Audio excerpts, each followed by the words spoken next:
going to be helping you figure out your major, what fits, and stuff like that for you. Here's our mission statement. It is our job to engage you in the career planning process through self-assessment and understanding of what is available in the world of work so you can set goals and market yourself. We'll help you connect with employers to embark on a successful career path, whatever you determine that to be. Our career coaches help you with that. How we do that is through different services like mycatcareers.com. Hopefully you are all on mycatcareers.com. If not, I highly suggest you pick up a card, or there's an instruction sheet over there, a little more detail about how to get registered and how to search for jobs on mycatcareers. All kinds of stuff on there, student employment if you need to work part-time while you're going to school, if you need summer jobs, if you need a job just for the weekend. We have people calling all the time that I need help moving firewood today. So if you need a temporary job or just some quick cash, get on there. There's also internships available. So as you're working towards your career path, you want to try out some jobs, maybe you need the internship credit with your program. Internships are also listed on there, and then of course full-time employment. This is available to you as an alumni after you graduate forever. So remember your login and password the rest of your life. We also offer career coaching and advising, and these career coaches are wonderful. They'll help you figure out, they'll do some resume critiques with you, mock interviewing, so that you're ready for things like on-campus interviews. You'll have your resume ready when for career fair, when we have our career fairs.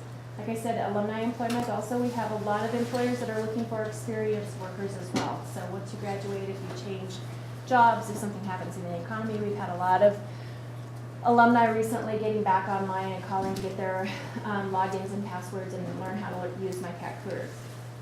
We offer fairs, workshops, presentations all the time. There's also another brochure. Forgive me for having to get up and down like this. All kinds of workshops on this brochure on the back. Obviously, we're towards the end of the semester. There's only a few left this semester, but we'll have a whole new one here in just another month or so. And then we have a library full of resources for you in our office. So please swing by. We're right over there in 177. There for you, and all of our services are free to you as well. This is our career model. The career coaches will work with you on this. Usually, generally, during your freshman year, you'll start with the self-assessment, figure out what motivates you, what are your interests, work that into the world of work. How does that fit into that world of work? What's going to be a good path for you? And then set goals. Working from that, setting some goals on where do I go from here, try some internships, maybe study abroad, try some summer jobs, that kind of thing, and then working finally. So you usually go from your freshman, sophomore, junior, senior year, really hit the job searching hard at that point, doing some on-campus interviews, and they'll help you figure out how to negotiate an offer. So may I quickly give you just some background on myself. Born and raised in Montana. I actually have undergraduate degrees in general biology, sociology, and biochemistry. Yes, I like school a lot. So for those of you who kind of don't think that they should just be hardcore sciences, I get you. Because I felt I needed to be a little bit more well-rounded before I just went on straight into medical school. I knew that I wanted to go to medical school, so one of the reasons why I have so many degrees is because I wasn't sure if I wanted to do research in addition to going to medical school. MSU helped me with that. So I did a lot of research here for 2 years, and that made me decide that my E. coli line just wasn't quite enough of a conversation piece for me, so I opted out of research. But that's definitely a huge area that could be expanded on, and those of you who are interested in research, there are many branches of research in neurosciences, particularly neuroscience degrees. After I attended MSU, I took a couple of years off, which was also very smart for me because I learned a few life lessons.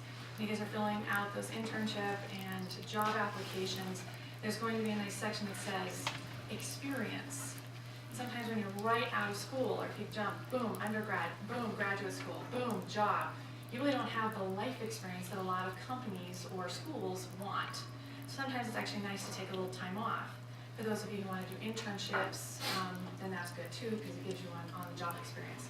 I took 2 years off. I did a couple of things that are unconventional. Maybe that's why I was asked to come here. First one was I became a certified nurse assistant. Figured if someday I was going to be a physician, I wanted to see what the person who was considered the peon, really.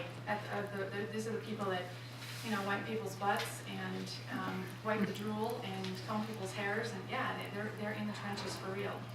So I did that for about 6 months and decided, wow, I was always going to respect every single person who did every single job for the entire healthcare system. The janitor, the secretary, all the way to the chief of staff. So that was a good thing for me. And then I kind of got a wild hair while I was applying to medical school, and I became a manager of an upscale country club. Yeah, it was something I landed into. But what it did for me is something that college did not.